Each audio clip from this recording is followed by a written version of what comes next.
Nine-time Australian Open tennis champion Novak Djokovic has had his visa revoked upon arrival in Melbourne.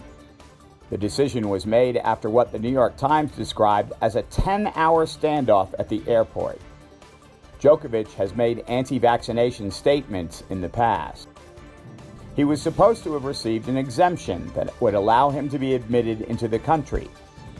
But upon arrival, he was confronted and is staying in a detention hotel, reportedly with armed guards.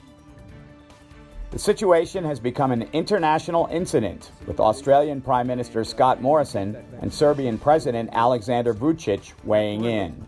On the issue of Mr. Djokovic, rules are rules, and there are no special cases. Rules are rules. It's what I said to you yesterday. That's the policy of the government, and has been our government's strong border protection policies, and particularly in relation to the pandemic, that has ensured that Australia has one of the lowest death rates from COVID anywhere in the world. We were one of the first countries to move on shutting our borders. We were criticised at the time, but it was the right decision. And we have maintained those important border controls over the entire period of the pandemic. We have tightened them even further on occasion. Again, we were criticised for doing that, but it was the right decision.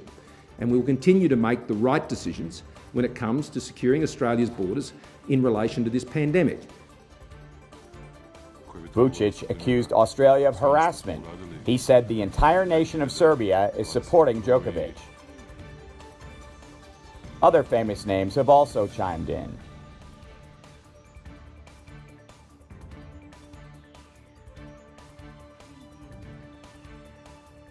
More than 90% of Australians over 16 years old have been vaccinated. The country has had among the toughest restrictions regarding COVID-19 in the world. Many see local politics complicating the situation regarding one of the 4 Grand Slam events in professional tennis. The Omicron variant has hit Australia hard. Morrison is looking at elections in the coming months.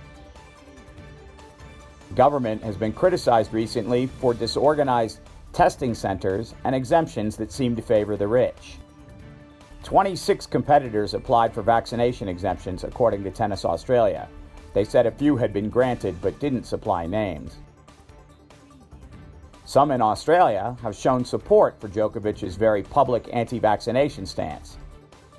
He donated $25,000 to help Australian communities deal with bushfires in 2020.